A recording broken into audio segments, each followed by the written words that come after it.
এই কোরআন আজ থেকে ১৫০০ বছর আগে সবচাইতে উপেক্ষিত, বর্বর, অজ্ঞ, জাহেল আরব জাতিকে সোনার মানুষে পরিণত করেছে। সেই কোরআন কি আছে না আপনার ঘরে?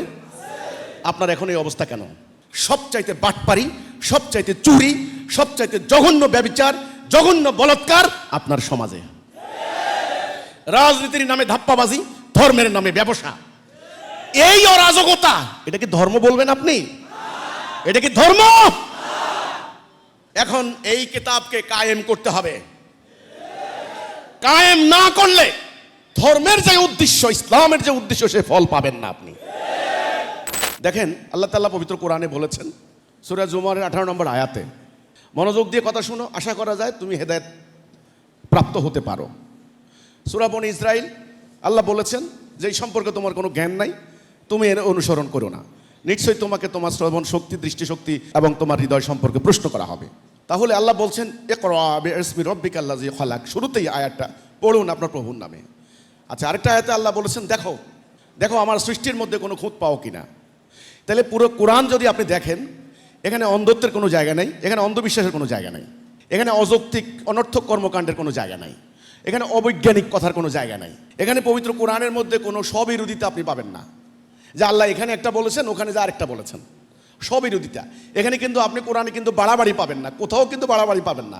আজকের খুতবার মধ্যে এই আয়াতটা আমি এনেছি, আপনারা শুনবেন। আল্লাহ কোরআনে বলেছেন লা ইকরাহা ফিদ্দীন কাদ তাবায়্যানা রুশদু মিনাল গায়্য, সত্য মিথ্যা থেকে আলাদা করে দাও, দিন নিয়ে বাড়াবাড়ি করবে না। লা ইউকাল্লিফুল্লাহু নাফসান ইল্লা উসআহা, তোমাদের সাধ্যের অতিরিক্ত ভার আমি চাপিয়ে দেব না, চাপিয়ে দেই না। তাইলে পুরো মোটা দাগে পুরো সামারি করলে আমি পাই এই দিনের নাম হলো সিরাতুল মুস্তাকিম, সহজ সরল পথ, সিম্পল, স্ট্রেট, সোজা রাস্তা। সোজা রাস্তা দেখবেন হাঁটতে সোজা, চলতে সোজা। তা আল্লাহর দিনটা কিন্তু সোজা, সরল, সিম্পল। এখানে বাড়াবাড়ি নাই, এখানে বক্রতা নাই, এখানে সীমা লঙ্ঘন নাই, এখানে জবরদস্তি নাই, এখানে অযৌক্তিক কোনো কথা নাই, অবৈজ্ঞানিক কোনো কথা নাই। কথা বুঝতে পারলাম কিনা ব্যাপারটা? এটা হলো শুরুতেই, কিন্তু আপনি এটা ধরে নেবেন, এই কনসেপ্টের উপরে দাঁড়াইতে হবে, দেন আপনি আল্লাহর আয়াতটা বুঝতে পারবেন।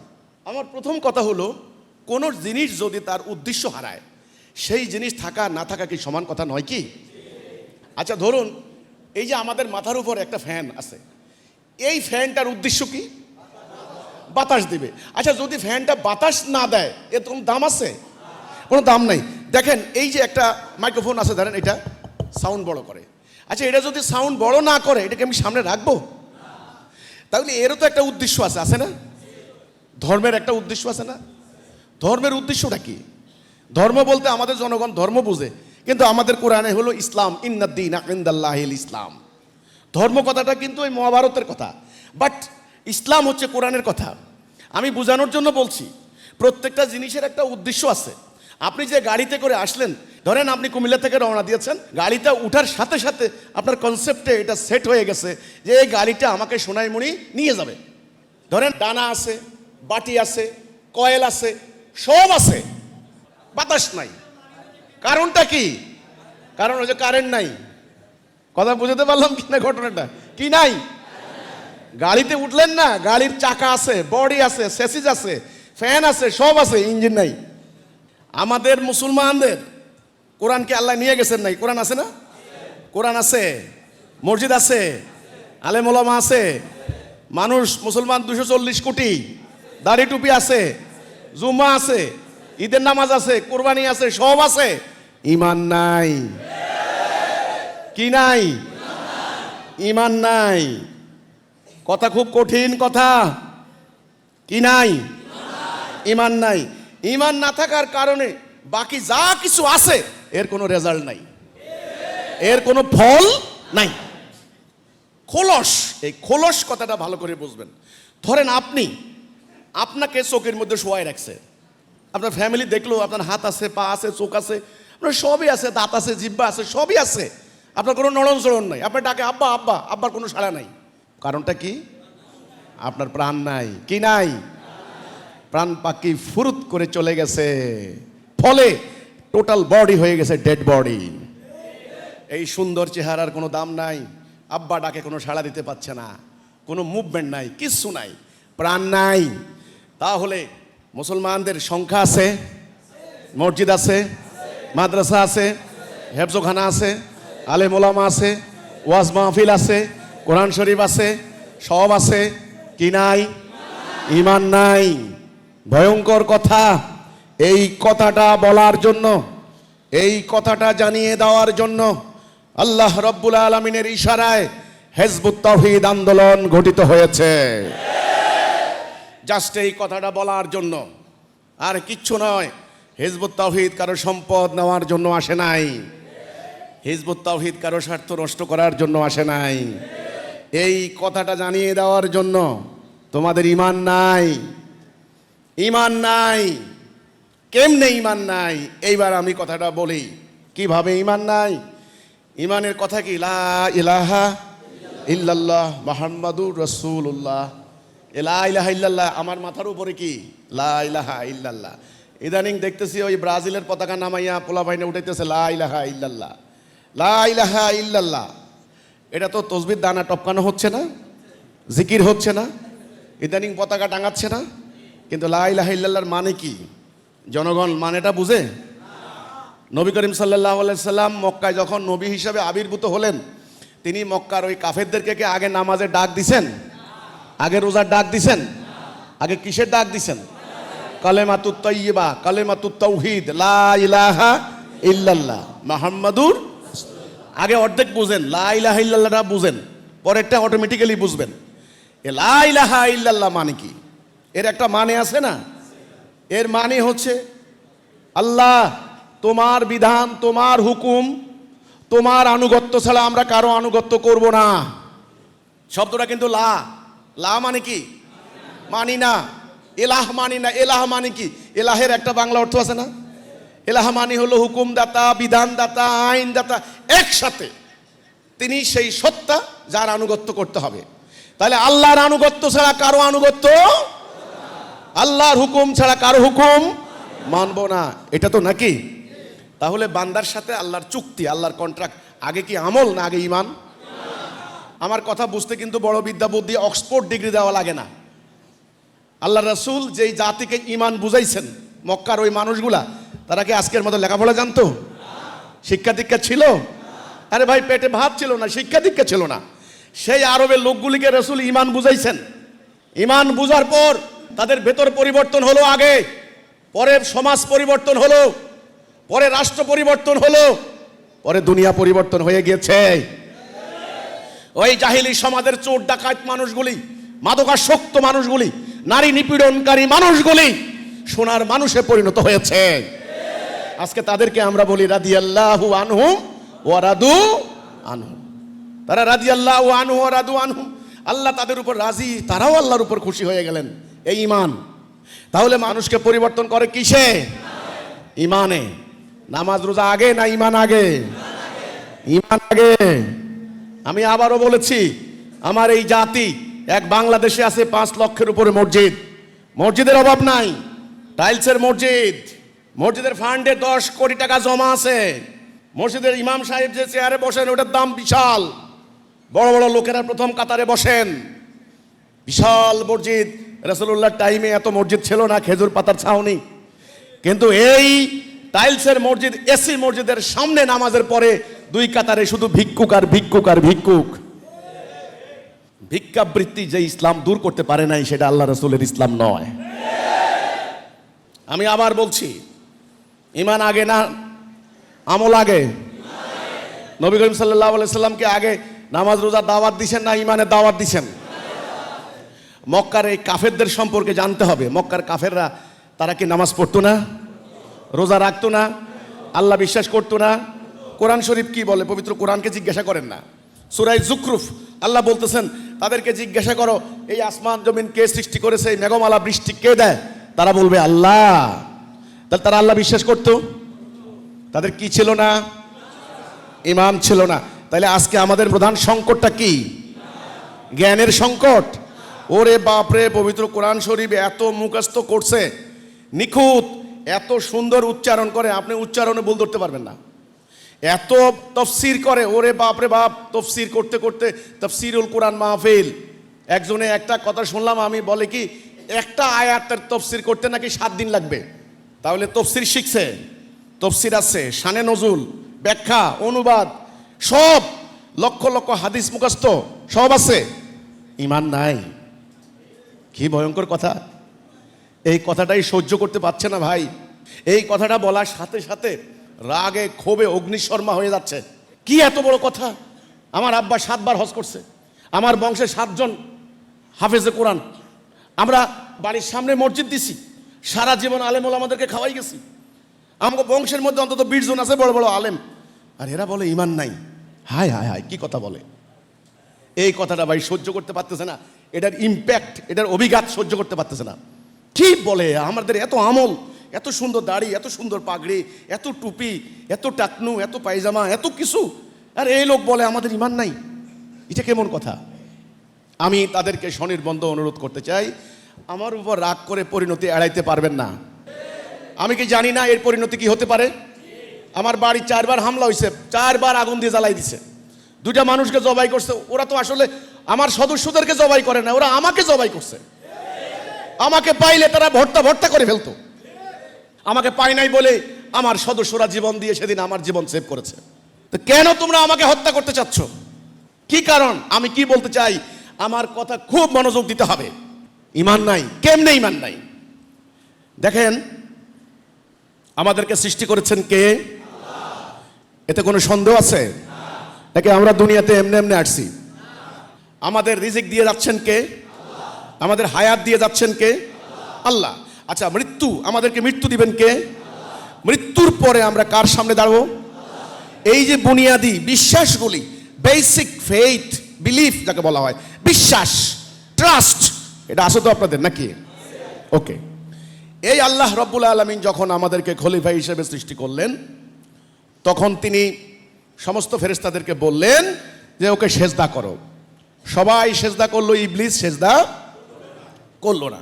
খুব খেয়াল করেন কিন্তু, কেন আমরা আল্লাহর হুকুম মানতে হবে, এই ঘটনাটা না বুঝলে আপনি আল্লাহর হুকুম মানার তাৎপর্য আপনি বুঝবেন না। আল্লাহর হুকুম মানবো কেন, ওয়াই, এ তাৎপর্য বুঝতে হলে এই ঘটনাটাকে মনে রাখতে হবে। তখন আল্লাহ বললেন সেজদা করো, সবাই সেজদা করলো, ইবলিস সেজদা করে নাই। আল্লাহ বললেন, ইবলিস ওকে সেজদা করলি না কেন? ইবলিস বলে, ও হচ্ছে মাটি, আমি হচ্ছে আগুন। আল্লাহ দেখলেন ওর অহংকার হয়েছে, আবা ওয়াস্তাকবারা ওয়া কানা মিনাল কাফিরিন। আল্লাহ বললেন ও কাফের হয়ে গেছে, ওকে বের করে দাও, এ অহংকার করেছে। আউযু বিল্লাহি মিনাশ শাইতানির রাজিম। রাজিম মানে কি? বিতাড়িত হওয়া। বিতাড়িত শয়তানের হাত থেকে পানাহ চাই। আল্লাহ শয়তানকে বের করে দিলেন। তখন ইবলিস বলে, যার কারণে আজকে আমাকে বিতাড়িত করলে, আমাকে সুযোগ দাও, আমি ওকে তোমার পথে থাকতে দেব না। এটা চ্যালেঞ্জ দিল আল্লাহকে। আল্লাহ বললেন, যা, তোকে আমি উত্থান দিবস পর্যন্ত সুযোগ দিলাম। তখন সেই সুযোগ নিয়ে চলে আসলো। সে বলল, তুমি দেখবে তোমার অধিকাংশ বান্দাকে আমি সিরাতুল মুস্তাকিম থেকে সরালাম। আল্লাহ বললেন, যা যা, আমার মুখলেস বান্দাদের উপর তোর কোনো কর্তৃত্ব থাকবে না। আচ্ছা, এই চ্যালেঞ্জ নিয়ে ইবলিস চলে আসলো। আল্লাহ মাকে বানালেন, মাকে বানিয়ে বাবাকে বললেন, হে আদম, ইনি তোমার স্ত্রী, তোমরা দুইজনে এই জান্নাতে থাকো, যা ইচ্ছা খাও, মানে যেটা ইচ্ছা যাও, একটা নিষেধ, ওই গাছের নিকট যাবে না। হাযিহি শাজারাতা ফাতাকুনা মিনাজ জালিমিন, তাহলে তুমি জালেম হয়ে যাবে। ওকে। তখন কি হলো দেখেন, শয়তান প্ররোচিত করলো বাবা মা দুইজনকে। ওনারা সেখানে গেলেন, ওনাদের লজ্জাস্থান অনাবৃত হয়ে পড়লো। ওনারা জান্নাতের পাতা দ্বারা লজ্জাস্থান আবৃত করার চেষ্টা করতে লাগলেন। তখন আল্লাহ ডাক দিয়া বললেন, হে আদম, কি হলো, আমি কি বলি নাই শয়তানের আনুগত্য করবে না, ও তোমাদের প্রকাশ্য শত্রু? তখন বাবা আদম মা হাওয়া একটা দোয়া করলেন, রব্বানা জালামনা আনফুসানা ওয়া ইল্লাম তাগফির লানা ওয়া তারহামনা লানাকুনান্না মিনাল খাসিরিন। আল্লাহ, আমরা জুলুম করেছি নিজের উপরে, আল্লাহ আমাদেরকে মাফ করে দাও, না হলে তো আমরা ধ্বংস হয়ে যাব। এরপরে এই ঘটনার পরিপ্রেক্ষিতে আল্লাহ বাবা আদম মা হাওয়াকে বললেন, ঠিক আছে, ওকে, এখানে আর থাকতে পারবে না, এখান থেকে নামিয়া যাও। কোথায়? এই দুনিয়াতে কিছু কালের জন্য তোমাদের জন্য জীবিকা রইল, এখানে তোমরা বংশবৃদ্ধি করো। এই যে বংশ, বংশ মানে বনি আদম, আমরা। তখন আল্লাহ বাবা আদমকে বলেছিলেন, ফাইম্মা ইয়াতিয়ান্নাকুম মিন্নি হুদা ফামান তাবিআ হুদায়া ফালা খাউফুন আলাইহিম ওয়া লাহুম ইয়াহজানুন। আমি হেদায়া দেব। এই যে হেদায়া শব্দটা কি? হেদায়া। আপনারা কথা কথা বলেন না, আল্লাহ তোর হেদায়েত দেখ। হ্যাঁ, আপনার নাম রাখেন না হেদায়েতুল ইসলাম, নাম রাখেন না হুদা, নাম রাখেন না হুদা, শামসুল হুদা, হুদাল্লিল মুত্তাকিন আছে না কোরআনে শুরুতেই? হুদা, হুদা, হেদায়া, এই হাদি কথাগুলো রুট কিন্তু এক। তাহলে হেদায়া মানে কি? সঠিক পথ। হেদায়া মানে কি? সঠিক পথ। পথ কিন্তু দুইটা হবে। পথ কয়টা হবে? একটা সঠিক, একটা ভুল। এই সঠিক পথ কে দিবেন? আচ্ছা, এই সঠিক পথের কথাটা কেন আসলো? গন্তব্যে যাওয়ার জন্য, তাই না? পথ কেন মানুষ পথ ধরে? কেন মানুষ পথ ধরে? কেন গন্তব্যে যাওয়ার জন্য না? আরে ভাই, আপনি বাজারে উঠেন, বাজারে উঠে একজন লোকের বলেন, ভাই আমি ঢাকায় যাব, কোন দিকে যাব? তখন আপনাকে একটা পথ দেখাই দিবে না? এই পথ ধরে যান, নাকি? তাইলে পথ ধরে কেন মানুষ? গন্তব্যে যাওয়ার জন্য। এই কথাটা কিন্তু মনে রাখবেন। আচ্ছা, যদি পথ ভুল হয়, জীবনে গন্তব্যে যাইতে পারবে? বলেন তো, পারবে কি না? আচ্ছা, তো এখন বলেন, মানব জাতির গন্তব্য কোন দিকে বলেন তো দেখি? আচ্ছা, হিন্দু কই যেতে চায়? স্বর্গে। খ্রিস্টানে কই যেতে চায়? হেভেনে। বৌদ্ধরা কই যেতে চায়? ওই যে স্বর্গে। মুসলমান কই যেতে চায়? তাহলে আসলে মানব জাতির গন্তব্য কোথায় বলেন তো দেখি? এখন গন্তব্য, লক্ষ্য যেদিকে রওনা দেন, যদি সঠিক পথ না ধরতে পারেন, জীবনে গন্তব্যে পৌঁছতে পারবেন? পারবেন কি না? ইবলিসের কাজ হবে আপনাকে পথটা ভুলিয়ে দেওয়া। ইবলিস আপনাকে ভাই নামাজ পড়তে বাধা দিবে না, ভাই রোজা রাখতে বাধা দিবে না। আপনি যত পারেন রোজা রাখেন, তাতে কি আসে যায়? আল্লাহর কিছু যায় আসে না, ইবলিসের কিছু যায় আসে না। কিন্তু ইবলিস কাজ করবে কি? সে সিরাতুল মুস্তাকিম থেকে নামাই দিবে, ব্যাস, তার কাজ শেষ। আপনি ঢাকার দিকে রওনা দিয়েছেন, তো ড্রাইভারে বলবে কি আস্তে গাড়িটারে লাঙ্গলকোটের দিকে নামাই দিবে, শেষ। আর কিচ্ছু বলবে না।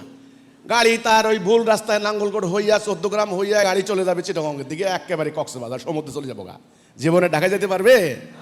ইবলিস কাম করে দিছে এখানে, খালি কি করলো? রাস্তাটা থেকে ঘুরাই দিছে। এটার নাম হলো এই সঠিক পথ। এই সঠিক পথের নাম কি? হেদায়া। আজকে একটা হাদিস বলবো, খুব গুরুত্বপূর্ণ, মনে রাখবেন, খুব গুরুত্বপূর্ণ। নবী করিম সাল্লাল্লাহু আলাইহি সাল্লাম বলেছেন, এমন একটা সময় আসতেছে ইসলাম শুধু নাম থাকবে। রাসূল বলেন নাই যে ইসলাম গায়েব হয়ে যাবো, নো, ইসলাম শুধু নাম থাকবে, নাম। কোরআন শুধু অক্ষর থাকবে। কোরআন অক্ষর আছে না? অক্ষর পড়ে না সবাই, মুখস্থ করে না সবাই, কিন্তু অক্ষরের কোনো প্রয়োগ আছে? অক্ষরের কোনো রেজাল্ট আছে? কোরআন শুধু কি থাকবে? মসজিদগুলি হবে লোকে লোকারণ্য, জাঁকজমকপূর্ণ, হেদায়া থাকবে না। কি মারাত্মক! কি থাকবে না? হেদায়া থাকবে না। রাসূল বলেন নাই মসজিদ থাকবে না, মুসল্লি থাকবে না, নো। বলছেন মসজিদ পূর্ণ হবে, কিন্তু হেদায়া থাকবে না। হেদায়া মানে কি? সঠিক পথ। আমরা প্রতি ওয়াক্ত নামাজে আল্লাহর কাছে দোয়া করি, ইহদিনাস সিরাতাল মুস্তাকিম, আল্লাহ আমাদেরকে সিরাতুল মুস্তাকিমে হেদায়া দাও, আল্লাহ সঠিক পথে ডাইরেকশন দাও, আল্লাহ সঠিক পথে ডাইরেকশন দাও। ব্যাপারটা হচ্ছে এই, ঘর থেকে রওনা দেওয়ার টাইমে আপনি ঘরের সবার কাছে দোয়া চাইতেছেন, দেখো আমি কিন্তু দিল্লি যাইতেছি, দোয়া করো যেন সঠিক পথ পাইতে পারি, কোনো দিকে যেন ভুলে না ঢুকে যাই। কথা ক্লিয়ার হয়েছে কি না? টার্গেট, লক্ষ্য। তাইলে লক্ষ্য অর্জন করতে কি লাগবে? সঠিক পথ। এই সঠিক পথের নাম কি? হেদায়া। আচ্ছা, এখন মানব জাতির সামনে দুটি পথ। একটা পথ নির্মাণ করবে ইবলিস, যেটা বাম, আর একটা পথ আল্লাহর, এটা ডাইন। ডাইন বাম, সত্য মিথ্যা, ধর্ম অধর্ম, ন্যায় অন্যায়। এই পথে যারা থাকবে তারা হলো মোমেন, এই পথে যারা থাকবে এরা হলো কাফের। এই পথের শেষ মাথা জান্নাত, আর এই পথের শেষ মাথা জাহান্নাম। এখন আপনি সিদ্ধান্ত নেবেন আপনি কি করবেন। আপনি কিন্তু এই দুনিয়াতে পার্মানেন্ট অ্যাড্রেস না, কিন্তু থাকতে পারবেন না। মনে রাখেন, আল্লাহ সুবহানাহু ওয়া তাআলা কিন্তু আপনাকে পাঠিয়েছেন খলিফা হিসেবে। আপনার মূল দায়িত্ব কিন্তু আল্লাহর খেলাফত করা। ওকে, এটা কিন্তু মনে রাখতে হবে। আপনাকে এই যে পানি, এই যে বাতাস, অক্সিজেন, হাইড্রোজেন, নাইট্রোজেন ইত্যাদি দিয়ে আল্লাহ আপনাকে সাহায্য করে যাচ্ছেন। আপনাকে যাবতীয় মৎস্যকুল মাছ খেয়ে ফেলছেন, গরু জবাই করে খেয়ে ফেলছেন, আপনার এই বিদ্যুৎকে চাকরের মতো ব্যবহার করছেন, বাতাসকে ব্যবহার করছেন, চন্দ্র সূর্য আপনাকে তাপ দিতে দিতে শেষ হয়ে যাচ্ছে। আল্লাহ কোরআনে বললেন, ইজা শামসুন কুব্বিরাত, সূর্য একদিন নিঃশেষ হয়ে যাবে। আপনাকে তাপ দিতে দিতে অনেকটা মোমবাতির মতো, সারা রাত আপনাকে আলো দিয়েছে, সকালবেলা দেখবেন মোমবাতির অস্তিত্ব নাই। আসলে সে অস্তিত্ব ধ্বংস করে দিয়েছে আপনার জন্য। এই যে পুরো সৃষ্টি আপনার জন্য তাদের অস্তিত্ব শেষ করে দিচ্ছে, আপনার উদ্দেশ্য কি? এটা জানবেন না? এটা জানা আপনার জন্য ফরজ। আপনি আপনার সন্তানকে বলেন, এই ঢাকা যাও, সঙ্গে সঙ্গে প্রশ্ন বলে, কি জন্য আব্বা? কি জন্যে? কেন? এই কেনর উত্তর জানতে হবে। আজকে কেনর উত্তর জানা নাই, মানব জাতির সামনে মানুষ সৃষ্টির উদ্দেশ্য জানিয়ে দেওয়ার জন্য আল্লাহর ইচ্ছায়, আল্লাহর ইশারায় হিজবুত তাওহীদ আন্দোলন গঠিত হয়েছে। এখন আপনি উত্তর দিবেন, আমি প্রশ্ন করব আপনাকে, আমাদের সৃষ্টির উদ্দেশ্য কি? আল্লাহর খেলাফত। আমরা কার খলিফা? আল্লাহর খলিফা। খলিফা মানে প্রতিনিধি, খেলাফত মানে প্রতিনিধিত্ব করা। এই দুনিয়াতে আল্লাহর পক্ষ থেকে আমরা আল্লাহর খেলাফত করব, এটা আমাদের মূল কাজ। আমরা যেন আল্লাহর খেলাফত করতে না পারি, শত্রুকে ইবলিস, ইবলিস আমাদেরকে আল্লাহর খেলাফত থেকে সরাই দিবে, শেষ। আল্লাহর খেলাফত করবেন কি দিয়া? আল্লাহর এই হুকুমের আনুগত্য করার মধ্য দিয়া। এই হুকুমের আনুগত্য করলেই আল্লাহর খেলাফত হয়ে যাবে। আর এই খেলাফতের উদ্দেশ্য কি? শান্তি। মানুষ দরজা খুলে ঘুমাবে। উদ্দেশ্য কি? বলেন না কেন, উদ্দেশ্য কি? আল্লাহর খেলাফতের উদ্দেশ্য কি? শান্তি। এই কিতাব নাজিলের উদ্দেশ্য কি? তো এটাই যদি না থাকে, আমরা কি বুঝলাম? আল্লাহর খেলাফত করছি না। তাই আল্লাহর খেলাফত না করলে বাকি কাজ অর্থহীন, ব্যর্থ। আপনারা বলেন তো দেখি, মানব জাতি ডান দিকে আছে নাকি বাম দিকে আছে? মানব জাতি দুনিয়াতে কি আল্লাহর খেলাফত করে না ইবলিসের খেলাফত করে? মানব জাতি কি আল্লাহর বিধান মানে নাকি মানুষের বিধান মানে? তাহলে সূত্র মোতাবেক, হিসাব মোতাবেক এই মানব জাতির গন্তব্য কোথায়? আপনারা বলেন তো দেখি, এই মানব জাতির গন্তব্য কোথায়? যত বড় মুফতি মৌলানা হন, যত বড় পৃষ্ঠ হন, ধর্মগুরু হন, পোপ হন, পাদ্রী হন, যত বড়ই হন না কেন মোহতারাম, সকলের উদ্দেশ্যে আমার কথা, পথ ভুল হলে আপনাদের গন্তব্য আপনারা পাবেন না। তাহলে আল্লাহর খেলাফত করার যে অঙ্গীকার, আল্লাহর আনুগত্য করার অঙ্গীকার, এটাই হলো লা ইলাহা ইল্লাল্লাহ। নবীদের নাম পরে আসছে, বাবা আদম আলাইহিস সালাম থেকে শুরু করে শেষ নবী পর্যন্ত যখনই যে নবী আসছেন ওনার নাম যোগ হয়েছে পরে, তাই না? লা ইলাহা ইল্লাল্লাহ আদম সফিউল্লাহ, লা ইলাহা ইল্লাল্লাহ ইব্রাহিম খলিলুল্লাহ, লা ইলাহা ইল্লাল্লাহ মুসা কালিমুল্লাহ, লা ইলাহা ইল্লাল্লাহ মুহাম্মাদুর রাসূলুল্লাহ। এই লা ইলাহা ইল্লাল্লাহ হচ্ছে মূল কথাটা, এটাই হলো জান্নাতের চাবি। এইটা ছাড়া জান্নাতের তালা খুলতে পারবেন না। ভাই অহংকার করতে লাভ নাই রে ভাই, অহংকার তো ভালো জিনিস না রে ভাই। আজ থেকে ১,৫০০ বছর আগে যখন এই কোরআন নাজিল হয়েছে, আল্লাহ তাআলা কি মক্কার ওই আবু জেহেলদের মতো জ্ঞানী লোকদেরকে দেখেন নাই? পয়সাওয়ালাদেরকে দেখেন নাই? অনেক উটের মালিক, অনেক সন্তানের মালিক এরকম আছে না? এই যে খালিদ ইবনে ওয়ালিদের বাবা, উনিও কিন্তু খুব অহংকার করতো, তার অনেক সন্তান ছিল, অনেক উটের মালিক ছিল তারা।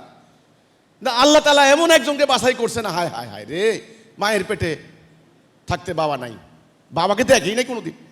৬ বছর বয়সে মা নাই, ইয়াতিম, ওই চাচাদের সঙ্গে থাকতো, অভাবের সংসার, টানা পোড়নের সংসার, উট চড়াইতেন, লেখাপড়া করার সুযোগ পাননি। সেই মহানবী উনি হেরা গুহায় বসে বসে চিন্তা করতে লাগলেন, ভাবতে লাগলেন, ফিকির করতে লাগলেন, সাধনা করতে লাগলেন কিভাবে মানুষের মুক্তি। তিনি তো ইচ্ছা করলে স্বার্থপরের মতো জীবন যাপন করতে পারতেন না? তিনি তো ইচ্ছা করলে ওই যে মক্কার কাবাঘর তো ওনাদের ফ্যামিলির কন্ট্রোলে ছিল। তিনি মানবতার মুক্তি চেয়েছেন, মানুষে মানুষে দ্বন্দ্ব সংঘাত বন্ধ করতে চেয়েছেন। তিনি গোত্রে গোত্রে হানাহানি দেখেছেন, মানুষকে বাজার থেকে কিনে আনতো, দাসত্ব ব্যবস্থা, কন্যা শিশুকে জীবন্ত কবর দিত, সহ্য করতে পারেননি। এই মানবতার বিপর্যয়, এই অরাজকতা দেখে রহমত লিল আলামিনের হৃদয় হাহাকার করেছে। তিনি মুক্তির সন্ধান করেছেন, এই জন্যে তিনি হেরা গুহায় গিয়েছেন। আল্লাহ ওনাকে মুক্তির সনদ দিয়েছেন, এই মুক্তির সনদ আল কোরআন। 23 বছর ধীরে ধীরে এই কিতাব নাজিল হয়েছে। আপনারা বলেন তো, মক্কার কাফেরদের কি প্রবলেম ছিল? মক্কার কাফেররা কি নামাজ পড়তো না, রোজা রাখতো না? তারা কি রাসূলুল্লাহকে কি অসম্মান করতো? নো, রাসূল যখন তাদের সামনে প্রস্তাব দিছেন, এই তোমরা হজ করো, তোমাদের এই হজ হবে না, তোমাদের ঈমান নাই, তোমাদের শিরিক করো, তোমরা কাফের মুশরিক, তারা এটা মানতে পারে নাই। তখন তিনি বললেন, আল্লাহ আমাকে এই যে কিতাব দিলেন, তোমরা এটা মানো। তারা বলেছে, মোহাম্মদ তুমি ভালো লোক, তুমি আল-আমিন আস-সাদিক, তুমি মিথ্যা বলো না, তুমি উচ্চ বংশীয়, আমরা স্বীকার করি, কিন্তু তুমি যে আল্লাহর আনুগত্য করার কথা বলো, আমরা এটা মানবো না। তাহলে তারা কাফের কেন হইলো বলেন তো দেখি? আল্লাহর এই আনুগত্য না করার কারণে। আজকে আমাদের অবস্থা কি হয়েছে বলেন তো দেখি? একই অবস্থা না? এখন বলেন, এই যে দেশে হুকুম চলে কার? আল্লাহর এই কোরআনের হুকুম চলে। আদালতে বিচার হয় কার বিধানে? ব্রিটিশের আইনে। আপনি বলেন, সুদ হারাম না হালাল? হারাম। সুদ? তাহলে রাষ্ট্র চলে কিসের উপরে? বাহ, ফাইন, মাশাআল্লাহ, আলহামদুলিল্লাহ। এই যে চেতনা, আপনি কি জানবেন, আশ্চর্য হয়ে যাবেন, আমাদের চেতনাও লুপ্ত হয়ে গেছে, কিন্তু চেতনাও লুপ্ত হয়ে গেছে। আমি বহু মানুষকে জিজ্ঞাসা করেছি, কাকা বলেন তো দেখি দেশে কার আইন চলে? আল্লাহর হুকুমেই তো দেশ চলে। তো আমি বললাম যে তো আমার এই চিৎকারের কি মানে আছে? আর আপনি এই যে কালার বুঝেন, এটা রং কি? সাদা। এটা রং কি? বা ফাইন, তাহলে তো আপনার সব দৃষ্টি আছে, চেতনা আছে, অনুভূতি আছে, মানে সবই আছে, কিন্তু সত্য মিথ্যার বেলায় অন্ধ হয়ে গেলে হবে না কিন্তু বাবা। আমি যখন বলবো সত্য না মিথ্যা, আপনি যদি বলেন জানি না, হুজুরে জানে। এখন যদি আমি বলি এটা সাদা না কালো, আপনি বলবেন আমি তো ঠিক বলতে পারতেছি না, আমি হুজুরে কইলে বলতে পারবো। তাহলে আপনার এই সৃষ্টি ব্যর্থ হলো। নিজের চোখ থাকতে নিজের চোখ দিয়ে দেখেন, কান থাকতে কান দিয়ে শুনেন। ওই চেলে নিয়ে গেছে দৌড়াইয়েন না, মুখ দিয়ে নিজের মুখ দিয়ে খান, হা করে থাকেন না, আরেকজনে খাওয়াই দেওয়ার দরকার নাই। নিজের হাত আছে, হাত দিয়ে খান, তবে আপনার এই সৃষ্টির সার্থকতা পূর্ণ হইল। তাহলে এই যে কিছু মানলেন কিছু মানলেন না, আমার উপর নামাজ যেমন ফরজ, আল্লাহর আইনে আদালতে বিচার করাও ফরজ। আমার জন্য শুয়োর খাওয়া যেমন হারাম, সুদও হারাম। আমার জন্য রোজা যেমন ফরজ, আল্লাহর এই বিধান কায়েম করাও ফরজ। আমার জন্য হজ যেমন ফরজ, জিহাদ করাও ফরজ। আমরা এখন কি করলাম? জিহাদ বাদ দিলাম, আদালতে আল্লাহর আইনে বিচার বাদ দিলাম, মানে সুদে অর্থনীতি চালু করলাম, আর আমাদের একটা শ্রেণীকে আমরা টাকা দিয়ে ধর্ম বাণিজ্য করতে লাগাই দিলাম। অথচ এটা আল্লাহ হারাম করেছেন। ডাকাতি করা কি? চুরি করা কি? তাহলে দিনের নামে বিনিময় নেওয়া কি? হারাম। হারাম হালালের তালিকা লিস্টই এত জটিল না, পরিষ্কার কোরআনের মধ্যে পাইবেন আপনি। এইটা হারাম, এটা হালাল, এই লিস্টটি একেবারেই পরিষ্কার। এত মারপ্যাচের কিছু নাই তো। মারপ্যাচ হইলে তো সিরাতুল মুস্তাকিম হইতো না। এখন আপনি বলেন, আমরা মুসলমান দাবি করি, আমরা কি কোরআনের বিধান বাদ দিতে পারি? বাদ দিলাম তো। এটার নাম শিরিক। এটার নাম কি? শিরক। আল্লাহ কোরআনে বলেছেন ইন্নাল্লাহা লা ইয়াগফিরু আন ইউশরাকা বিহি, শিরিক মাফ করবেন না। শিরিক মানে কি? কিছু মানা কিছু না মানা। ঠিক মক্কার কাফেররা কিন্তু এটাই করতো। এখন বলেন আমাদের কি ঈমান আছে? লা ইলাহা ইল্লাল্লাহর মানে কি? আল্লাহর হুকুম ছাড়া, আল্লাহর আনুগত্য ছাড়া, আল্লাহর বিধান ছাড়া কারো বিধান মানি না। এটা না লা ইলাহা ইল্লাল্লাহ? কিন্তু বাস্তবে আমরা আল্লাহর বিধান বাদ দিয়া মানুষের বিধান মানলাম। এটা একসাথে কি হয়ে গেল? মুনাফিকি হয়ে গেল না? মুখে এক কথা, কাজে আরেক কথা। এবার কোরআনের আয়াত, সূরা মায়েদা, ওমান লাম ইয়াহকুম বিমা আনজালাল্লাহু ফাউলাইকুমুল কাফিরুন। যারা আল্লাহর নাযিল করা বিধান দ্বারা ফয়সালা করে না, তারা কাফের, তারা জালেম, তারা ফাসিক। তাহলে আল্লাহর হুকুমের অমান্য করলে কি হয়ে যায়? কাফের। আংশিক মানলে, আংশিক না মানলে কি হয়ে যায়? মুশরিক। মুশরিকরা নাপাক, নাজাস। কোরআনের আয়াত, নিশ্চয়ই মুশরিকরা নাপাক। তাহলে আমরা শিরিক করছি, কুফর করছি, আমরা ঈমানে নাই। তাহলে আমাদের কি নাই? ঈমান নাই। কি নাই? ঈমান না থাকার কারণে, আল্লাহর এই হুকুমের আনুগত্য না করার কারণে, আল্লাহর এই কোরআনের বিধান কার্যক্রম বাস্তবায়ন না করার কারণে ইসলামের যে উদ্দেশ্য শান্তি, সেটা আমরা পাচ্ছি না। আমাদের ইসলামের নাম কি? শান্তি। তাহলে ইসলামের উদ্দেশ্য কি? কোরআন নাযিলের উদ্দেশ্য কি? আমাদের নবী আসার উদ্দেশ্য কি? আজকে এই শান্তিটা কি আছে? বাস। তাহলে ধর্মের নামে এগুলা কি আছে? খোলস। বাইরে থেকে দেখতে মনে হয় ধর্ম, ধর্ম না। এটাই আল্লাহ বলছেন রাসূলের মুখ দিয়ে, ইন্নাল্লাহা লা ইয়ানজুরু ইলা সুওয়ারিকুম। আল্লাহ সুরত দেখেন না, সুরত দেখাইও না, সুরত দেখেন না, দেখেন তোমাদের কলব, তোমাদের আমল, কাজ। এবার বলেন মুসলমানের সমাজে তুলনা করেন, আমাদের দেশের ছেলেপেলেরা ইউরোপ যায়, ইউরোপ থেকে আইসা বলে কি ওরা অনেক ভালো আছে, বলে না? খ্রিস্টানের রাষ্ট্র, বলে ওখানে নেই বিচার, ওখানে মানবাধিকার, ওখানে আইনের শাসন, ওখানে রাস্তাঘাটে কোনো ডাকাতি নাই, ওখানে অফিসে কোনো ঘুষ নাই। আপনি হঠাৎ করে হার্টে ব্যথা হয়েছে, সাথে সাথে হেলিকপ্টারে করে আপনার হাসপাতালে নিয়ে যাচ্ছে। আর এখানে অ্যাক্সিডেন্ট হয়ে গেলে 24 ঘন্টা পরেও আপনার শেষ, আপনার উঠানোর কেউ নাই, বরং পকেটে কি কি আছে এগুলো নিয়ে যাচ্ছে। বলে না এটা? আপনার মুসলমানের রাষ্ট্র, আপনার কোরআনের সম্মানী যেখানে পড়েন ঘরে ঘরে কোরআন, এই কোরআন আজ থেকে ১৫০০ বছর আগে সবচাইতে উপেক্ষিত বর্বর অজ্ঞ জাহেল আরব জাতিকে সোনার মানুষে পরিণত করেছে। সেই কোরআন কি আছে না আপনার ঘরে? আপনার এখন এই অবস্থা কেন?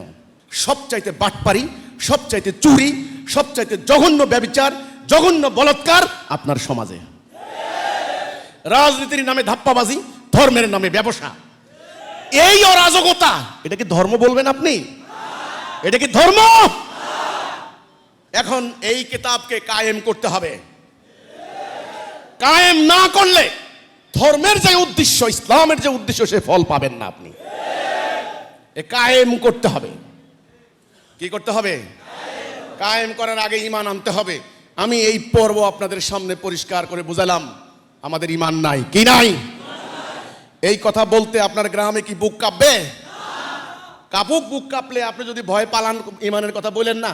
এই বেঈমানের সমাজে, এই বেঈমানি জীবন নিয়ে তো মৃত্যুবরণ করেন। পয়সা হলে আর গ্রামে থাকে না, বলে এই গ্রামে থাকা যায় না, চুরি ডাকাতি থাকা যায় না, শহরে চলে যায়। শহরে যায় দেখেন নিজের পোলা রাস্তা থেকে বাইরে হইছে, কোপাইয়ে শেষ। মেয়েটারে কলেজে দিছে, নিয়ে গেছে গা।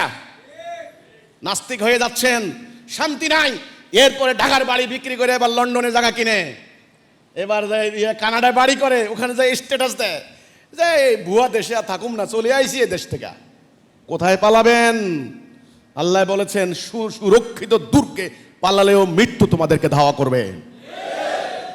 এখন কি পালাবেন না ঈমান নিয়ে দাঁড়াবেন? পালাবেন না ঈমান নিয়ে দাঁড়াবেন? আবার বলি, একটু ভালো করে না বললে হয় না, শুনেন। আমরা আল্লাহরে বিশ্বাস করি না? আরে ভাই, ইবলিসও তো বিশ্বাস করে আল্লাহ আছে, করে না? হিন্দুরাও তো বিশ্বাস করে ভগবান আছে না? খ্রিস্টানরাও তো বিশ্বাস করে। ভাই, বিশ্বাসের নাম তাওহীদ না। তাওহীদের কথা হলো লা ইলাহ, আমার আনুগত্য ছাড়া কারো আনুগত্য চলবে না। আমি আসি এটা না, আল্লাহ একজন আছেন, আল্লাহ সব সৃষ্টি করছেন, এটা ইবলিসও করে। তো ইবলিস থেকে ইমানদার হইছে? ইবলিস কাফের হইল না? কেন কাফের হলো? কেন? আল্লাহর হুকুম অমান্য করার কারণে। আমরা আল্লাহর হুকুম অমান্য করার কারণে কি আমরা মোমেন থাকি কেমনে? আপনারা বলেন তো দেখি। তাহলে এখন এই তাওহীদের ডাক, হিজবুত তাওহীদ, ইমানের ডাক, কলেমার ডাক, তাওহীদের ডাক, হেদায়েতের ডাক, জান্নাতের ডাক, মুক্তির ডাক। আপনারা বলেন তো, এই ডাক কোনো শয়তানের ডাক হতে পারে? জান্নাতের ডাক, এই তাওহীদের ডাক কি কোনো শয়তানের ডাক হতে পারে? তাহলে এই জালেমরা কি করে বলে হিজবুত শয়তান? আল্লাহর পক্ষ থেকে এই ডাক, তাওহীদের ডাক, ইমানের ডাক। এই তাওহীদ জান্নাতের গ্যারান্টি। এই তাওহীদে যিনি আসবেন তার সমস্ত গুনাহ আল্লাহ মাফ করে দেবেন। এই তাওহীদে যিনি আসবেন সমস্ত দুনিয়া তার পায়ের নিচে থাকবে। এই তাওহীদে যিনি আসবেন তিনি জান্নাতের সর্বোচ্চ মাকাম হাসিল করবেন ইনশাআল্লাহ। লা ইলাহা ইল্লাল্লাহ মুহাম্মাদুর রাসূলুল্লাহ। এর অর্থ হচ্ছে এই, আমি আমার জীবনে, আমার ব্যক্তি জীবন, পারিবারিক জীবন, রাষ্ট্রীয় জীবন, অর্থনৈতিক জীবন, বিচারিক জীবন, সামরিক জীবন, কূটনৈতিক জীবন, বাণিজ্যিক জীবন, সকল জীবনে, সকল দিক ও বিভাগে আমি আল্লাহর আনুগত্য ছাড়া কারো আনুগত্য করব না। যেখানে যেখানে আল্লাহ যেটা বলেছেন ঠিক সেটাই চলবে। আল্লাহ যেটা হারাম করেছেন ওইটা হারাম, আল্লাহ যেটা হালাল করেছেন ওইটা হালাল। মানে ন্যায় অন্যায়ের মানদণ্ড কি হবে? আল্লাহর বিধান। কি হবে? আল্লাহর বিধান। আল্লাহর বিধান খালি ব্যক্তি জীবনে মানবো না রাষ্ট্রীয় জীবনে? কি অর্ধেক মানবো অর্ধেক মানবো না এরকম নো, রাষ্ট্রীয় জীবনে। এখন রাষ্ট্রীয় জীবনে যদি দিন মানতে হয়, এটাকে কায়েম করতে হবে না? যারা ঈমান আনবেন তারা ভাই ভাই, তারা মোমেন, তারা ভাই ভাই। কোরআনে আল্লাহ বলছেন তাদের নেতা হবেন কয়জন? একজন। তারা হুকুম মানবে কার? আনুগত্য করবে কার? খেলাফত করবে কার? আল্লাহর। দুনিয়াতে তারা শান্তি কায়েম করবে না অশান্তি? শান্তি। বাস, শান্তি কায়েম করাই হলো তাদের উদ্দেশ্য, ইসলামের উদ্দেশ্য। মুহাম্মদ রাসূলুল্লাহ সাল্লাল্লাহু আলাইহি ওয়াসাল্লাম, এই মুহাম্মদ রাসূলুল্লাহ অর্থ হচ্ছে এই যে আল্লাহর হুকুমের আনুগত্য করব, কিভাবে করব, তার মডেল, তার নমুনা, তার আদর্শ মহানবী হযরত মুহাম্মদ সাল্লাল্লাহু আলাইহি ওয়াসাল্লাম। নবী আর আসবে না, রাসূল আর আসবে না। আমাদের নবী শেষ নবী। ওনার পবিত্র কর্ম, ওনার পবিত্র আমল, ওনার পবিত্র জীবনী, ওনার পবিত্র সুন্নাহ আমাদের একমাত্র আদর্শ হলেন তিনি, আমাদের নবী করিম সাল্লাল্লাহু আলাইহি ওয়াসাল্লাম। অন্য কোনো আদর্শ আমাদের দরকার নাই। আমরা ইসলাম প্রতিষ্ঠা করতে দাঁড়াইছি, আমরা আদর্শ নিচ্ছি মাও সেতুং, হয় নাকি? আমরা আদর্শ নিচ্ছি কার্ল মার্কস, হয় নাকি? আমরা আদর্শ নিব আব্রাহাম লিঙ্কন, এটা হয় নাকি? তাহলে লা ইলাহা ইল্লাল্লাহ মুহাম্মাদুর রাসূলুল্লাহ, এটা টোটাল মিনিং, তাৎপর্য, তো লক্ষ্য আশা করি পরিষ্কার হয়ে গেল। তাহলে যেই বান্দা ঈমান আনবে সেই বান্দা আল্লাহর হুকুম ছাড়া কারো হুকুম মানতে পারে না। কিন্তু বাস্তব সত্য কথা হলো, আজকে আমাদের দেশে আমরা এই শতাব্দীর পর শতাব্দী ধরে আমরা আল্লাহর হুকুম বাদ দিয়ে মানুষের হুকুম মেনে চলছি।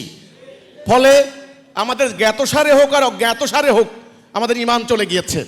আমরা সিরাতুল মুস্তাকিম থেকে নেমে পড়েছি, আমরা সিরাতুল মুস্তাকিম হেদায়া থেকে আমরা নেমে পড়েছি। যেই কারণে আজকে আমাদের এই সমাজে অরাজকতা, এই অশান্তি, যত ইলেকশন হোক, যত নির্বাচিত ক্ষমতায় আসুক, যত আপনি বিপ্লব করেন, জুলাই বলেন 90, যত বিপ্লব করেন লাভ হবে না, শান্তি আসবে না। শান্তি আসবে না। শান্তির গ্যারান্টি একটা, কি? রাষ্ট্রীয় জাতীয় জীবনে আল্লাহর বিধান কায়েম করতে হবে। কিন্তু এটা কে কায়েম করবে? মোমেন। কে কায়েম করবে? তো মোমেন হইতে হইলে দুখান শর্ত লাগবে। এক, আল্লাহ রাসূলের প্রতি ঈমান, এতক্ষণ ঈমানটা বুঝলাম। দ্বিতীয় শর্ত হলো জানমাল দিয়ে জিহাদ। আল্লাহ এই দিনটা দিলেন, এই দিনটা আমরা পেলাম, এই দিনের একটা উদ্দেশ্য আছে না? আল্লাহ রাব্বুল আলামিন পবিত্র কোরআনে বললেন, সূরা ফাতিহা 28, সূরা সফ 9, সূরা তওবা 33, ওয়াল্লাযী আরসালা রাসূলাহু বিল হুদা ওয়া দীনিল হক লিইয়ুযহিরাহু আলাদ দীনি কুল্লিহি ওয়ালাউ কারিহাল মুশরিকুন ওয়া কাফা বিল্লাহি শাহীদা। সাক্ষী হিসাবে আল্লাহই যথেষ্ট, মুশরিকরা যতই অপছন্দ করুক। হেদায়া এবং সত্য দিন দিয়ে আমি আমার রাসূল পাঠিয়েছি, যেন অন্যান্য সমস্ত দিনের উপরে এটাকে বিজয়ী করে। আল্লাহর দিন বিজয়ী করা, দিন বিজয়ী করা লাগবে না? আমি আপনাকে একটা গাড়ি দিলাম, আপনি এটাকে চালিয়ে যেতে হবে না? চালাইতে হবে না? আমি আপনাকে একটা টেলিভিশন দিলাম, টেলিভিশনটাকে খালি ঝুলে রাখলে হবে?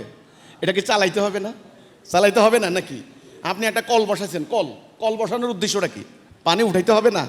এই সিম্পল কথাগুলি ভাই বুঝে না মানুষ, আসলে এই জিনিসটা বুঝে না। আল্লাহ দিন দিছেন, এটা কে দিছেন? আল্লাহ। কার উপরে দিছেন? নবীর উপরে। তো এটা কায়েম করতে হবে না? এইটাই বুঝতেছে না সাধারণ পাবলিক। এটা দিন কায়েম আবার কি? নবী তো দিন কায়েম করে দিয়ে গেছে গা। আরে ভাই, নবী দিন কায়েম করছেন, সত্য কথা। সাহাবীরাও দিন কায়েম করছেন, আমরা তো সেখানে থাকি নাই, আমরা তো সেই রাস্তা থেকে নেমে গেছি। মাঝখানে অনেকগুলি ঘটনা ঘটে গেছে। তো হালাকু খান আক্রমণ করেছে, এই খবর আছে আপনাদের? ওরে বাপরে, এইটাও তো জানে না হালাকু খান। আরে বাপরে, ওই যে মঙ্গোলিয়া থেকে আসছে। এরপর ইংরেজরা দখল করছে, এটা জানেন তো নাকি? ব্রিটিশ আমল, নাম শুনেছে? ব্রিটিশ আমল। তারা দখল করার পরে আল্লাহর কোরআনের আইন বাদ দিয়ে তাদের আইন চালাই দিছে। তখন আমরা কি আর মুসলিম থাকলাম? ওই অবস্থা এখনো আছে না? এখনো আছে। এই জন্যে নবী করিম সাল্লাল্লাহু আলাইহি সাল্লাম যে অবস্থায় আমাদেরকে রেখে গেছেন, আমরা সেখানে নাই। এটা স্বীকার করতে হবে। আমাদের আলেম ওলামারা এই জায়গাটা স্বীকার করেন না। ওনারা বলেন কি, ওকে আমাকে তো দাড়ি আছে, আমাকে তো টুপি আছে, আমরা তো আরবিতে কথা বলি, আমরা তো ইয়া নবী সাল্লামু আলাইকুম বলে আমরা তো নবীরে সালাম দিই, আমরা তো নবী বিশ্বাস করি। তা আমি বলি কি, ভাই দেখেন, মাইন্ড করেন না, মনে কিছু নিয়েন না। এ দাড়ি, টুপি, লেবাস, আরবি কথা বলা, এগুলা মক্কার কাফেররাও করত। এই লেবাস ঈমান আর কুফরের পার্থক্য না। লেবাস কি ঈমান আর কুফরের পার্থক্য? নো। ঈমানদার বেঈমানের পার্থক্য লেবাস না, পার্থক্য হলো তাওহীদ।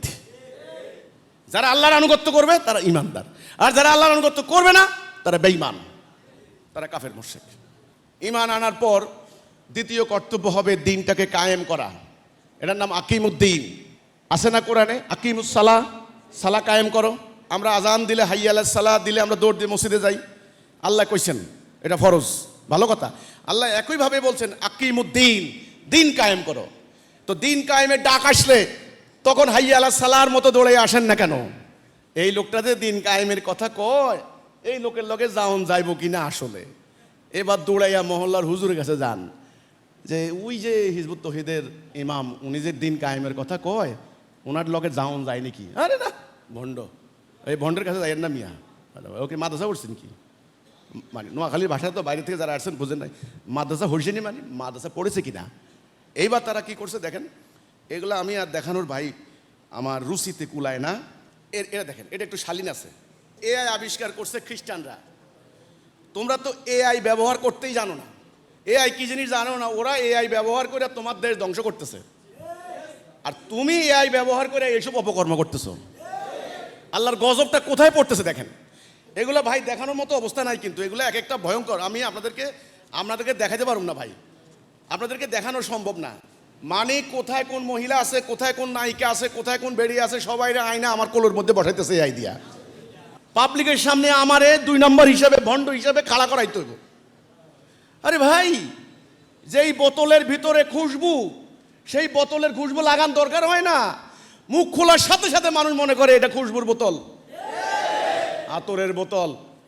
আর যেই বোতলের মধ্যে পায়খানা দুর্গন্ধ, ওই যে বোতল না, মানে ট্যাঙ্কির মধ্যে নাক দেওয়ার দরকার হয় না, পাশে দিয়ে যাওয়ার টাইমে বুঝতে পারে এখানে পায়খানার ট্যাঙ্কি কোথাও না কোথাও আছে। তোমরা সম্মিলিতভাবে নামছো আমার চরিত্র হননের জন্য। আল্লাহ সুবহানাহু ওয়া তাআলা যদি আমার চরিত্র হেফাজত করেন, তোমরা কি করবা? আল্লাহ যার চরিত্র হেফাজত করেন, তুমি কিছু করতে পারবা? তোমরা তো বিশ্বাস করো না আমাকে মনোনীত করছেন কে? আল্লাহ মনোনীত না করলে তোমরা যেইভাবে আমাকে হত্যার জন্য ষড়যন্ত্র করছো, আমাকে গায়েব করে দেওয়ার জন্য, আমি কি এতদিন বেঁচে থাকতে পারি?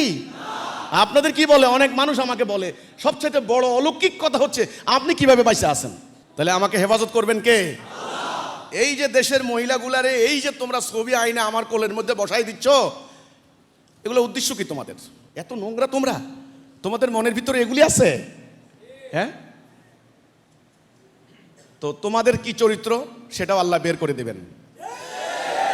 জনগণ দেখে না, দেখে না? এখন মানুষ সিসি করে না? এখন আমার সদস্যদেরকে আমি বলে দিছি, তোমরা কখনো এআই এর এই অপব্যবহার করবা না।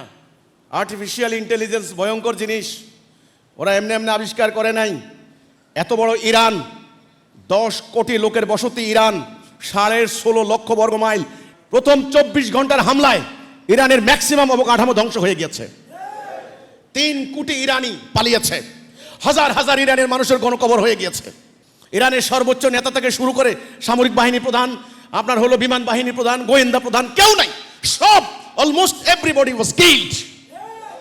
এই আর্টিফিশিয়াল ইন্টেলিজেন্স তারা আবিষ্কার করেছে তোমাকে হত্যা করার জন্য, আর তুমি এখানে কাজে লাগাচ্ছ নিজের অশ্লীলতাকে প্রকাশ করার জন্য। সি সি সি সি সি, লানত তোমাদের উপরে। আল্লাহ যার ইজ্জত হেফাজত করেন, আল্লাহ যার চরিত্র হেফাজত করেন, তোমরা তাকে এআই দিয়া এডিট করিয়া কয়দিন পচাইবা? তাহলে দিন কায়েম করা কি ফরজ না? নামাজ কি ফরজ? আকিমুসসালাহ, আকিমুদ্দিন ফরজ না?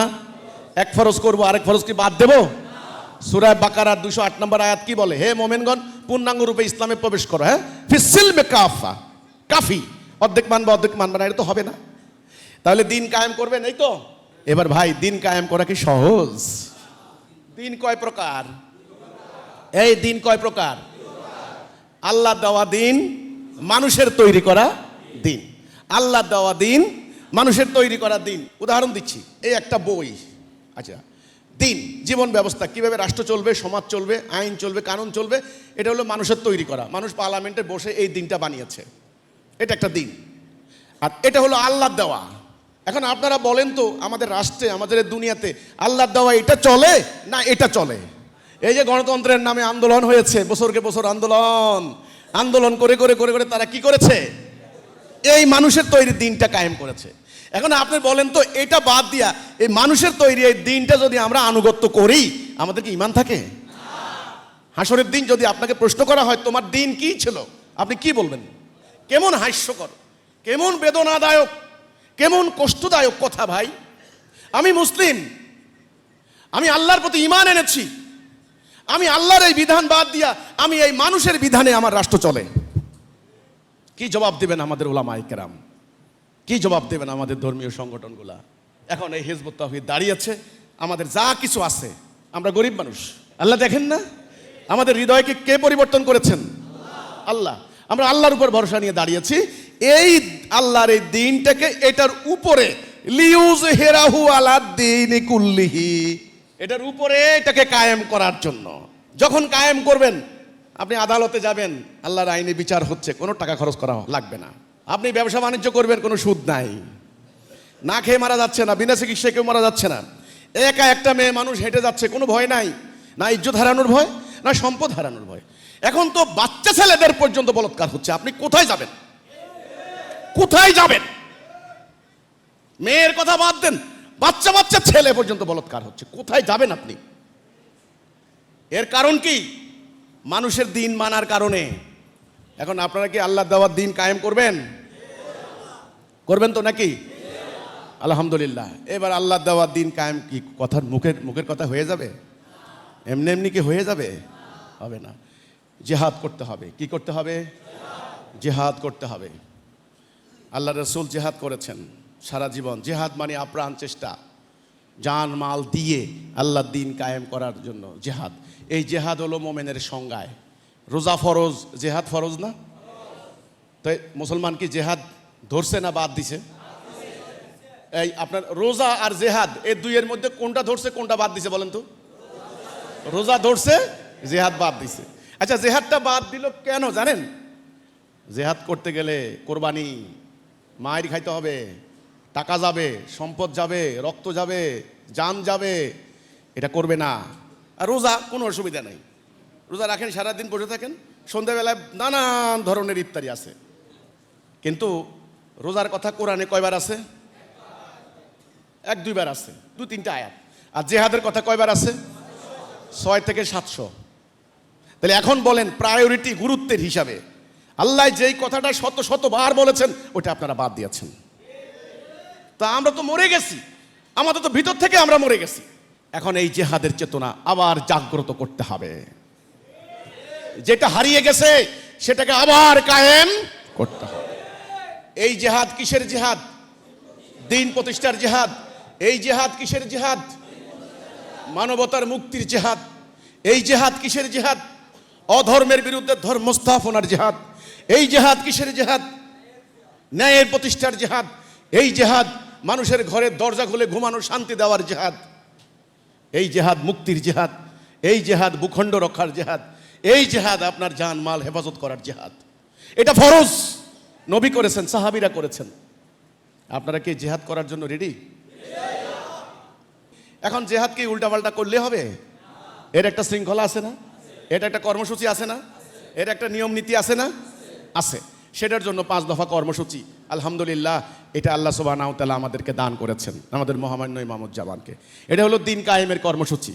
দিন দিছেন কে? কাকে দিছেন? রাসূলকে। তো রাসূল কিভাবে কায়েম করবেন এর একটা পলিসি আল্লাহ দিবেন না? আল্লাহ দিছেন তো নাকি? এটাই সেই বিখ্যাত হাদিস। এই হাদিসটা আজকে খুতবাতে আমি পড়ব। দিন কায়েমের যে হাদিসটা, আল্লাহ রসুল বলেছেন, আল্লাহ আমাকে 5টি কাজের আদেশ দিচ্ছেন, আমি তোমাদেরকে দিয়ে যাচ্ছি না। আমরুকুম বিখামসিন আল্লাহু আমারানি বিহিন্না। 5টি কাজের আদেশ দিচ্ছি। 1 নাম্বার, তোমরা ঐক্যবদ্ধ হও। 2 নাম্বার ডিসিপ্লিন, শৃঙ্খলা। 3 নাম্বার আনুগত্য। 4 নাম্বার হিজরত। 5 নাম্বারে যাইয়া জিহাদ। এই 4টা আগে, ঐক্য, শৃঙ্খলা, আনুগত্য, হিজরত, এরপরে জিহাদ। এখন আপনারা এই আন্দোলন আমার ডাকে আপনারা নিজের জান মাল উৎসর্গ করে দিয়ে ঐক্যবদ্ধ হয়ে, আমাদের সাথে ঐক্যবদ্ধ হয়ে আল্লাহর এই জমিনে আল্লাহর দিন কায়েম করার জন্য আপনারা কি মানসিকভাবে প্রস্তুত? আমাদের অনেক সময় বাপমারা মুরব্বীরা এটা বলে, আর তোর এত ঠেকা কেন, তোর এত ঠেকা কেন, সমাজে অশান্তি হয় হোক গা, মানুষ বিদেশ চলে যায়, মানুষ ঢাকা শহরে যায় বাড়ি করেন, তোরা খালি সমাজ ঠিক করার জন্য এত ঠেকা লাগছে কেন তোর? এটা কিন্তু বলে, কিন্তু বলে বাবা রে, আমার তো ঠেকা লাগে নাই। আল্লাহ আমাকে যে দায়িত্ব দিয়েছেন, আমি যদি সে দায়িত্ব পালন না করি, হাসরের দিন আমি আল্লাহর কাছে জবাবদিহি করতে পারবো না। আমার তো জীবনের একটা উদ্দেশ্য আছে নাকি? একটা গরুকে বানানো হয়েছে কি জন্য? তারে জবাই করে আপনি খাবেন, আপনি পুষ্ট হবেন, তার গাভীর দুধ আপনি খাবেন, তার চামড়া দিয়ে জুতা বানাবেন, তার গরুর জীবন সার্থক হয়ে গেল। একটা মাছকে বানানো হয়েছে, মাছ তুলে এনে আপনি সিদ্ধ করে খাবেন, মাছের জীবন সার্থক হয়ে গেছে, শেষ। একটা ছাগল জবাই করে খাইলেন, ছাগলের জীবন সার্থক হয়ে গেছে। আপনার জীবনের উদ্দেশ্য কি তাহলে? এই যে নির্বাণ লাভ, বৌদ্ধ ধর্মে, হিন্দু ধর্মে আছে মোক্ষ লাভ, নির্বাণ লাভ আছে না? আছে না নির্বাণ লাভ করা? এই মানব জন্মের সার্থকতা কি? আল্লাহ আমাকে সৃষ্টি করলেন, এত সুন্দর ব্রেন দিলেন, দৃষ্টি দিলেন, ক্ষমতা দিলেন, সমস্ত সৃষ্টিকে কাজে লাগানোর অথরিটি দিলেন। তাহলে আমার জীবনের উদ্দেশ্য কি? আমি একটা উদাহরণ দিই। আপনাকে একজন রাজা, মহারাজা রাজবাড়িতে আপনাকে নিলেন, রাজবাড়িতে আপনাকে নিয়ে বললেন, এই যে শুনেন, এদিকে আসেন, এই যে রাজবাড়ি, এই পুরাটা বাড়ির প্রতিনিধি কিন্তু আপনি, আমার পক্ষ থেকে আপনি প্রতিনিধি। আচ্ছা, এই যে লোকটা দেখেন, এটা হলো মালি, এই ফুল ফুল ফুল বাগান করে, আপনার ফুলের খুশবু আপনি পাবেন। এই লোকটা কাজ হলো মালি। ওই লোকটা দেখেন, ওই লোকটা আপনার সার্ভিস দিবে, ও আপনার রান্না করবে, বাবরসি আপনার খাওয়াবে খুব মজার মজার খানা। আর ওই লোকটা দেখেন না, ওটা ধোপা, ওটা আপনার কাপড় চোপড় ধুয়ে দিবে। আর ওই লোকটা দেখেন না, ওটা হলো সঙ্গীত শিল্পী, ওটা আপনাকে গান গাইয়ে গাইয়ে শোনাবে আপনার আনন্দ দেওয়ার জন্য। আচ্ছা, ওই যে লোকটা দেখেন না, এই লোকটা আপনার এই কাজটা করে দিবে, ওই লোকটা আপনার এই কাজটা করে দিবে। মানে সারা বাড়িতে নানান জায়গায় আপনার সার্ভিস দেওয়ার জন্য লোক সেট করে রাখছেন মহারাজ। আপনি প্রশ্ন করবেন না, মহারাজ আমার কি কাজ? সবার সেবা পাইয়া আপনি নিজেই মহারাজ হয়ে গেলেন গা। রাজবাড়ি তো আপনার না, রাজার পক্ষ থেকে আপনি প্রতিনিধি। আপনি প্রথম প্রশ্ন করতে হবে, মহারাজ আমার কি কাজ? এই যে আমার সবাই সেবা করব, আমার কি কাজ? তাহলে পবিত্র কোরআন বলেন, আসমান জমিন এবং এত দুইয়ের মধ্যবর্তী আমি যা কিছু সৃষ্টি করেছি তোমাদের জন্য। তোমাদেরকে কেন সৃষ্টি করেছি এটা জানবেন না? এটা জানা হলো আসল জ্ঞান। আজকের এই জ্ঞানটা হারিয়ে গেছে। মহা শিক্ষিত হচ্ছে, বুড়া বাপ মারে বৃদ্ধাশ্রমে ফালাই থুইয়া উনি কানাডা চলে যাচ্ছেন। তাহলে এই সমস্ত সৃষ্টি জগৎ আমাকে সার্ভিস দিয়ে যাচ্ছে, আমার কাজ কি? আমার কাজ হচ্ছে এই জমিনে আল্লাহর হুকুম মোতাবেক আল্লাহর খেলাফত করা। এখন এই খেলাফতের উদ্দেশ্য কি? আবার শান্তি কায়েম। এখন এই শান্তি কায়েমটাই হলো আমার আপনার জীবনের উদ্দেশ্য। আর ইবলিস চেষ্টা করবে এই আদম সন্তানের মধ্যে মারামারি, খুনাখুনি, হত্যা, ধর্ষণ, খুন, যুদ্ধ, রক্তপাত লাগিয়ে রাখতে। তাহলে আমরা কি শান্তি কায়েম করব না অশান্তি? মোমেন শান্তি চাইবে, আর ইবলিস কি চায়? আচ্ছা, অশান্তি কায়েম হওয়ার মেইন কারণ কি হবে? আল্লাহর হুকুমের অমান্য করলে। আর শান্তি কায়েমের মেইন রিজন কি হবে? আল্লাহর হুকুমের আনুগত্য করলে। এই জন্য জান্নাতে যাওয়ার মেইন গ্যারান্টি হচ্ছে হুকুমের আনুগত্য করা। ক্লিয়ার? তাইলে হুকুমের আনুগত্য করলে আল্লাহর সঙ্গে যে চ্যালেঞ্জ হলো ইবলিসের, এই চ্যালেঞ্জে ইবলিস হেরে যাবে। কথা ক্লিয়ার? এখন মোমেনের কাজ কি? ইবলিসকে হারানো না জিতানো? কাকে জিতানো? আল্লাহকে না ইবলিসকে? তাহলে ইবলিসের কাজ হচ্ছে আল্লাহর পথ থেকে সরানো, মানে ডান দিক থেকে বাম দিকে নেওয়া। আর আল্লাহর কোরআন নাজেল করার উদ্দেশ্য হচ্ছে বান্দা যেন বাম দিক থেকে ডান দিকে আসে। কথা ক্লিয়ার হয়েছে কিনা নাকি? এখানে মেইন ফ্যাক্টরটা হচ্ছে আনুগত্য। আপনি কার আনুগত্য করবেন, আল্লাহর না ইবলিসের? এই আল্লাহর আনুগত্য করার নামই হচ্ছে লা ইলাহা ইল্লাল্লাহ। লা মানি কি? ওই ইবলিসকে মানি না। আমাদের বক্তব্য, আমরা পুরো মানব জাতি নামাজ পড়ে, রোজা রাখে, নানান ধরনের আরো পূজা প্রার্থনা করে, কিন্তু আনুগত্য করে মানুষের, আল্লাহর আনুগত্য করে না। আমার খুতবার আজকের এই অংশে আমি বলবো, ভাই আপনাদের সামনে আজ হিজবুত তৌহিদ সত্য নিয়ে দাঁড়িয়েছে। আমি আপনাদের মতোই সাধারণ মানুষ, কিন্তু আমার কথা সাধারণ নয়। আপনাদের মতোই আমার সমস্যা আছে, আপনাদের মতোই আমার শীত ও গ্রীষ্মে কষ্ট হয়, আপনাদের মতোই আমার নানান কষ্ট আছে। কিন্তু এই মহা সত্য আল্লাহ জামানার ইমামের মাধ্যমে দান করেছেন। যদি পারেন তাড়াতাড়ি তাড়াতাড়ি তাড়াতাড়ি এই পথহারা জাতিকে, দিশাহীন জাতিকে, বিশৃঙ্খল জাতিকে, ঐক্যহীন জাতিকে তাড়াতাড়ি তাওহীদের উপরে ঐক্যবদ্ধ করেন। এখন আমার বক্তব্য শুনেছেন, এই যে আমার বিরুদ্ধে নানান অপপ্রচার মিথ্যাচার হচ্ছে, এই লোক দাঁড়িয়েছে মানুষের ঈমান নষ্ট করার জন্য, এই লোক ভণ্ড, এই আমার বিরুদ্ধে মিছিল দেওয়া হচ্ছে হিজবুত তৌহিদ কাফের কাফের, আমাকে যেখানে পাবে সেখানে হত্যা করবে। আজ আপনারা সাক্ষী দেন, হাজার হাজার মুসল্লি। আমি কি মানুষের ঈমান নষ্ট করতে দাঁড়িয়েছি, নাকি ঈমান আনার দিকে ডাক দিচ্ছি? আমাকে যারা কাফের ফতোয়া দিচ্ছেন তারা কি এই অপরাধী নয়? তারা কেন এই ফতোয়া দিচ্ছে, কেন মিথ্যাচার করছে? আমি বলি, আল কোরআনে আল্লাহ বলেছেন দ্বীনের বিনিময়ে নেওয়া হারাম। বাস, আপনি একটা অন্যায় বলবেন, আরেকটা অন্যায়ের কথা বলবেন না, তাহলে তো গোপন করা হইল। এই গোপন করলেই তো লানত। আমি তাওহীদ নিয়ে দাঁড়িয়েছি, আমি কি গোপন করতে পারি?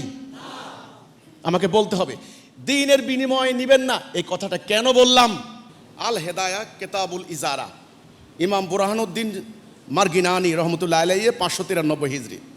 ইমাম কুদুরি বলেন, আজান ও হজের আর তেমনি ইমামত, কোরআন ও ফিকহ শিক্ষাদানের উপর মজুরি গ্রহণ করা জায়েজ নাই। ভাই কোরআন তো বলেছে, হাদিস রসুল বলেছেন, দেখেন তোমরা কোরআন শিক্ষা দাও, তার বিনিময়ে বক্ষণ করো না। রসুল সাল্লাল্লাহু আলাইহি সাল্লাম উসমান বিন আবুল আসকে বিশেষ করে ওসিয়ত করেছিলেন, তা এই যদি তোমাকে মুয়াজ্জিন রূপে নিযুক্ত করা হয় তাহলে আজানের মজুরি গ্রহণ করবা না। খেয়াল করেন কিন্তু। আচ্ছা, এই ব্যাপারে মূলনীতি এই যে যেই কোনো ইবাদতের কাজ মুসলমানের সাথে অর্থাৎ ইসলামের ধর্মের সাথে সম্পর্কিত বিশিষ্ট আমাদের মতে তা আঞ্জাম দেওয়ার উপর মজুরি গ্রহণ করা জায়েজ নাই। আর শাফির মতে যেই কোনো আমল সম্পন্ন করা মজদুরের উপর শরীয়র পক্ষ থেকে ওয়াজিব রূপে নির্ধারিত হয়। পরিষ্কার ইমাম আবু হানিফার মত, হাদিসের মত, কোরআনের মত, দ্বীনের আমল যেটা আপনার উপরে ফরজ, এটার কোনো বিনিময়ে চলে না। এটা নিয়ে তর্কের দরকার আছে? বাহাসের দরকার আছে? নামাজ আমার জন্য ফরজ, আপনার জন্য ফরজ, ফরজ না? দ্বীনের এলেম হাসিল করছেন আপনি, আপনার জন্য ফরজ এই এলেম মানুষকে দেওয়া, এটা আপনার জন্য ফরজ, এই সব আল্লাহ আপনাকে দেবে, এটা দ্বীনের কাজ। আপনি মাহফিল করবেন, টাকা নেবেন, আপনি ইমামতি করবেন, টাকা নেবেন, আপনি মুদ্রা দাফন করবেন, টাকা নেবেন, ধর্মীয় এই কর্তব্য করে আসলে বিনিময় নেওয়া জায়েজ নাই। এটা কি আমার কথা? কোরআনের কথা, হাদিসের কথা, ইমামদের কথা। আপনারা পরবর্তীতে এগুলো জায়েজ করছেন ইজমা কিয়াস করে। আরে ভাই, কোরআনের হুকুমের একেবারে ডিরেক্ট ইজমা কিয়াস করে কোনো জায়েজ করা যায় না। এখন এই কথাটা বলার কারণে আপনারা সবাই আদা জল খেয়ে আমার বিরুদ্ধে লাগছেন। আমার এক কাফের প্রমাণ করতে হবে, আমার বইয়ের কোথায় কি লেখা আছে, আমার আমলের কোথায় কি ত্রুটি আছে, আমাকে ভণ্ড, আমি এই ইত্যাদি ইত্যাদি, এই যে নামছেন, এটা কি ঠিক হচ্ছে? আমার স্বনির্বন্ধ অ্যাপিল থাকবে, অনুরোধ থাকবে, আপনাদের প্রতি আমার কথা থাকবে, সময় নষ্ট করেন না, তাদের অপপ্রচারে প্রভাবিত হইয়েন না, মিথ্যা গুজবে কান দিয়েন না। আপনারা এই তাওহীদে তাড়াতাড়ি ঐক্যবদ্ধ হয়ে যান। আপনারা কোনো ভয় করবেন না। এই সত্য আল্লাহর পক্ষ থেকে উদ্ভাসিত হয়েছে। আজকে যদি এরা এই সত্যের আগমন মানে সত্যের রাস্তাকে তারা বন্ধ করে দিতে পারে, তাহলে আগামী দিন দিন কায়েমের কোনো পথ থাকবে না। সত্য কথা বলার মতো জমিনে আর কেউ থাকবে না। আপনারা কি সেটা হতে দিবেন? আপনাদের কাছে আমার শেষ অ্যাপিল, শেষ স্বনির্বন্ধ অনুরোধ থাকলো, যখনই শুনবেন এই আঙিনা নিয়ে তারা ষড়যন্ত্র হচ্ছে, ষড়যন্ত্র করছে যে তাওহীদের কথা বলা যাবে না, তাহলে আপনারা ইমানের দাবি নিয়ে, জিহাদের তামান্না নিয়ে, শাহাদাতের প্রেরণা নিয়ে আপনারা সবাই মিলে একত্রিত হয়ে যাবেন। সবাইকে আমি সালাম মোবারকবাদ জানাচ্ছি। আল্লাহ আপনাদের সবাইকে তাওহীদে ঐক্যবদ্ধ হয়ে আল্লাহর দ্বীন কায়েম করার তৌফিক দিক, আল্লাহর রাস্তায় সংগ্রাম করে এই জমিনে আল্লাহর আনুগত্য করার তৌফিক দান করুক। ওমা তৌফিকি ইল্লা বিল্লাহ। বারাকাল্লাহু লানা ওয়া লাকুম ফিল কুরআনিল আযীম। আসসালামু আলাইকুম ওয়া রাহমাতুল্লাহি ওয়া বারাকাতুহু।